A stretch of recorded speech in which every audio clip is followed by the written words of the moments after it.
Hello everyone, welcome to RVI. RVI की series में सबसे फिजिक्स का पहला चैप्टर लेते हैं, बेसिक मैथ, जो कि नीट के स्टूडेंट के लिए ज़रूरी है फिजिक्स को समझने के लिए। तो बेसिक मैथ सारे चैप्टर फिजिक्स में हेल्प करने वाला है, जिसमें सबसे पहले अपन पढ़ रहे हैं पहला topic binomial theorem. Binomial theorem, यदि ऐसा इक्वेशन दिया गया है और x की वैल्यू 1 से छोटी है तो ये 2 इसके आगे आ जाएगा और ये फॉर्मूला बन जाएगा। उसके बाद सेकंड टॉपिक आता है एपी सीरीज़। एपी सीरीज़ में यानी कि ए, और इसमें एक फिक्स अमाउंट की वैल्यू मल्टीप्लाई होकर ऐड होती जा रही है, डी था या 2d हो गया या 3d था। तो सबसे पहले इसमें कॉमन डिफरेंस निकालेंगे, यानी कि nth टर्म, यानी कि यदि ये वाला टर्म की बात करते हैं तो इससे पहले वाला टर्म माइनस करना है, तो इसमें d आ जाएगा। तो d क्या हो गया? कॉमन डिफरेंस हो गया इस इक्वेशन के लिए। ठीक है, इसमें लास्ट टर्म निकालना हो तो ये a यानी कि फर्स्ट वर्ड, और इनमें जो कॉमन डिफरेंस आया था वो कॉमन डिफरेंस ये डालना है, और n मीन्स टोटल कितने दे रखे हैं। माना इसमें x दे रहे होंगे तो n की वैल्यू x डाल देंगे, n is the total number.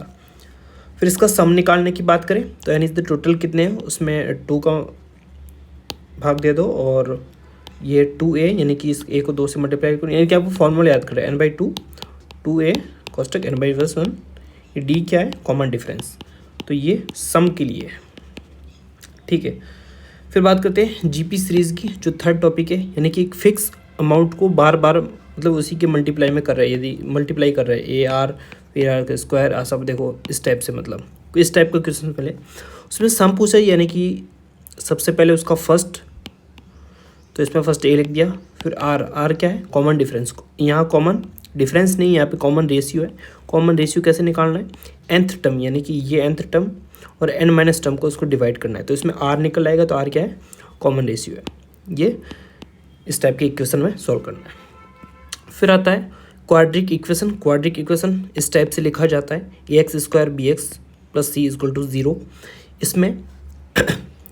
इसमें इक्वेशन कैसे सॉल्व करते हैं, उसके लिए -b प्लस माइनस ये रूट का b² - 4ac/2a, इस चीज़ को ध्यान रखना है। ये बहुत सारे फिजिक्स में ये हेल्प होने वाले, इसलिए इन सब चीज़ों को याद रखना है। सबसे पहले बात करते हैं फिफ्थ टॉपिक की, वो है लोगारिथम्स, यानी कि लॉग से रिलेटेड जो क्वेश्चंस होते हैं। सबसे पहले लॉग ex को अपन लिखते हैं। यदि कहीं लॉग ex लिखा है तो अपन को क्या लिखते हैं? 2.303 log 10x लिख सकते हैं, यानी कि इसको log ex को 10x में कैसे कन्वर्ट करते हैं, इस चीज़ को इससे मल्टीप्लाई करके करते हैं। फिर एंटी लॉग का क्वेश्चन आ सकता है। एंटी लॉग में कुछ नहीं होता। एंटी लॉग यदि log e⁻x है और y लिखा है, यानी कि फिर ये पावर इधर चली जाएगी, यानी कि e⁻y हो जाएगा x। ठीक है, ये सब वीडियो उसी के लिए है जो एक बार अच्छे से लेक्चर देख चुका है। ठीक है, फिर कुछ लॉग की वैल्यू आती है, जिसमें log 1 की वैल्यू 0 है, 2 की वैल्यू 0.3 है, 3 की वैल्यू 0.4 है, 4 की वैल्यू 0.6 है, 5 की वैल्यू 0.7 है, और 6 की वैल्यू 0.78 है, और 7 की वैल्यू 0.84 है, 8 की वैल्यू 0.9 है। 0.3 को मल्टीप्लाई कर रहे हैं 3 से।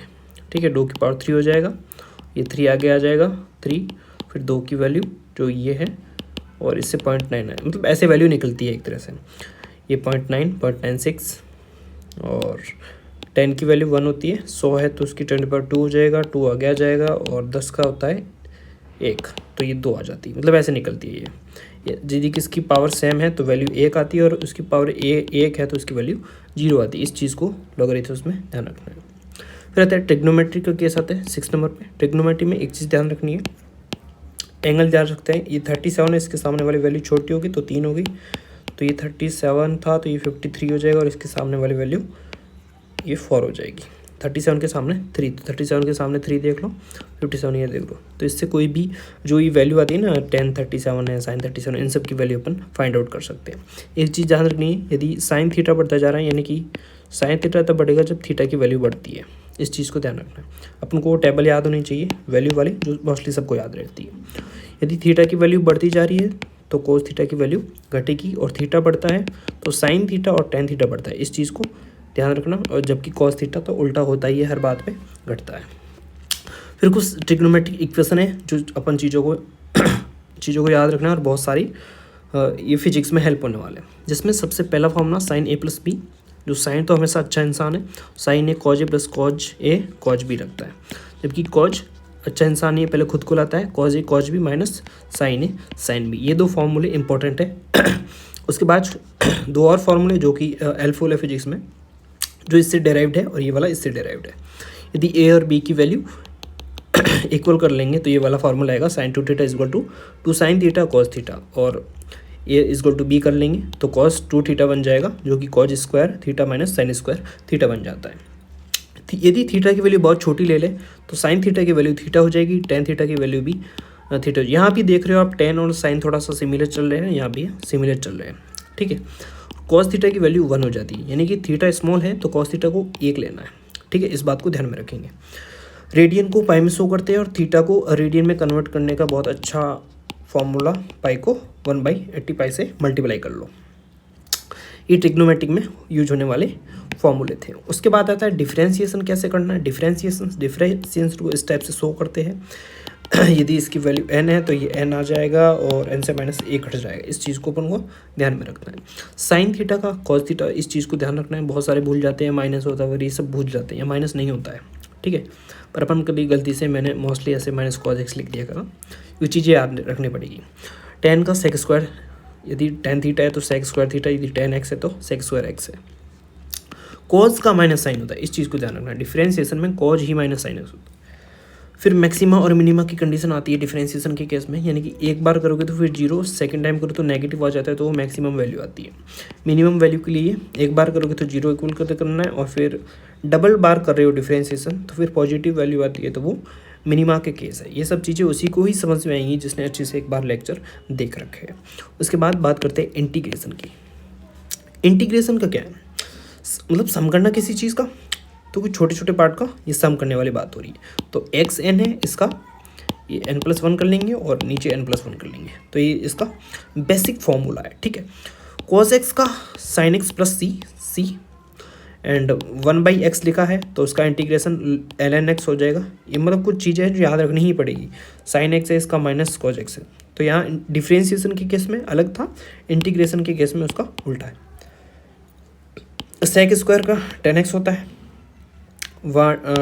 10x का अपन डिफरेंसेस ले तो सेक स्क्वायर थीटा बन रहा था, यहाँ पे आपने देखा ये वाला, ठीक है। फिर बात करते हैं ग्राफ की। ग्राफ, साइन का ग्राफ एकदम यहाँ से ऐसे स्टार्ट होता है और कॉस का ग्राफ ऐसे जैसे लगता है कि स्टार्ट हो रखा था पहले से, तो ऐसा फील होता है। स्लोप की बात करते हैं, स्लोप हमेशा टेन थीटा होता है, ठीक है। बात करते हैं टेन थीटा के केस में स्ट्रेट लाइन ग्राफ कैसा होता है, सॉरी एक सेकेंड। स्ट्रेट लाइन के केस में, स्ट्रेट लाइन में कैसे y equal to mx c, ऐसा कोई फॉर्मूला में जाए तो स्ट्रेट लाइन ग्राफ बनेगा। फॉर्मूला मीन्स इस टाइप से कोई इक्वेशन दिया हो तो उसको मैच करेंगे, स्ट्रेट लाइन ग्राफ बन जाए। स्ट्रेट लाइन ग्राफ की बात करें तो इस टाइप से शो होगा, और m यहाँ पे थीटा है तो यहाँ पॉजिटिव थीटा है, ये पॉजिटिव थीटा है। यदि इधर बन जाता तो क्या बन जाता, पॉजिटिव थीटा नहीं है, नेगेटिव बन जाता। फिर ये है negative theta. c means magnitude, यहाँ मैग्नीट्यूड पॉजिटिव या नेगेटिव। यदि ये ऐसे बनता तो इसका ये यहाँ पे देख रहे हो m नेगेटिव, यानी कि यहाँ पे स्लोप नेगेटिव है, तो स्लोप नेगेटिव ऐसे है और स्लोप पॉजिटिव इस टाइप से बनेगी। ये है पॉजिटिव स्लोप का और ऐसे होता नेगेटिव स्लोप का, इस चीज़ को ध्यान रखना है। बट दोनों ऊपर है, तो दोनों ऊपर है तो यहाँ पॉजिटिव आ जाएगा c यानी कि मैग्नीट्यूड, और नीचे नेगेटिव आ जाएगा, ठीक है। इस तरह रेक्टिलिनियर हाइपरबोला इस टाइप का ये बनता है, इस चीज़ को ध्यान रखना है। और ये इसका इक्वेशन है, इस टाइप से इक्वेशन मिल जाए तो यदि ये ऐसे है नॉर्मल है तो माना ये 1/x है और नीचे एक्स स्क्वायर आ गया, यानी कि वैल्यू और बढ़ जाएगी तो ये नीचे और आ जाएगा ऐसे, ठीक है। ये चीज़ क्लियर होनी चाहिए। इलिप्स का ग्राफ कैसे बनता है, इलिप्स का ग्राफ थोड़ा सा ऐसे होता है, यहाँ की वैल्यू थोड़ी ज़्यादा, यहाँ की वैल्यू कम। इसके लिए इक्वेशन कैसा मिलेगा, इसके लिए x² plus y² equal to 1, इस टाइप का इलिप्स का ग्राफ मिलेगा। पैराबोला की कंडीशन में बात करें तो यही कि y²x और जिसकी तरफ स्क्वायर लगा होता है वहाँ से हमेशा दूर भागता है, यानी कि x का स्क्वायर था तो ये आपको ऐसे दूर जाता हुआ दिखेगा x से, तो इस चीज़ को कंफर्म कर लीजिए। फिर जियोमेट्री की बात करें, जियोमेट्री यानी कि कुछ ऐसी चीज़ें हैं जो अपन को याद रखनी पड़ेगी कि जैसे भाई ये त्रिभुज है, ट्रायंगल है, ट्रायंगल का यहाँ से लेकर ये वाली वैल्यू कितनी होती है, तो a/√3 होती है। भाई ये पूरी लेंथ कितनी होती है इसको, तो ये √3a/2 होती है। ये चीज़ें याद रखनी पड़ेगी। फिर यदि ये कोई ऐसा बना हुआ है तो इसमें ये वाली वैल्यू कितनी है, √12 बनेगी। कोई सिलेंडर लिया गया है तो सिलेंडर के लिए एरिया का फार्मूला जो कि मोस्टली याद नहीं रहता, तो 2πr² + 2πrh लिख देना है। h क्या है, इसकी हाइट है, और r ये इसकी रेडियस है। इसका वॉल्यूम का फार्मूला πr² है। ठीक है, इस चीज़ को अपन ध्यान रखेंगे। फिर जैसे ये बात करते हैं कि जैसे यही वाला कोई ऐसा दिया गया है जिसमें वैल्यू चेंज हो रही है, ये वाली रेडियस यहाँ पे b है और यहाँ पे a आ रहा है, तो इसके केस में एरिया πa भी निकालेंगे और सरकमफ्रेंस πr कर देंगे। ठीक है, तो इस टाइप से मुझे लगता है कि बेसिक मैथ में इतना एटलीस्ट आना चाहिए नीट में। और thank you so much. Basic math का लेक्चर यहीं पे एंड करते हैं और फिर नेक्स्ट लेक्चर में मिलते हैं वेक्टर के साथ, और उसके बाद मिलेंगे यूनिट एंड डायमेंशन, फिर काइनेमेटिक्स। तो चलिए मिलते हैं नेक्स्ट वीडियो में फिजिक्स के केस में। Thank you so much and you can subscribe my channels.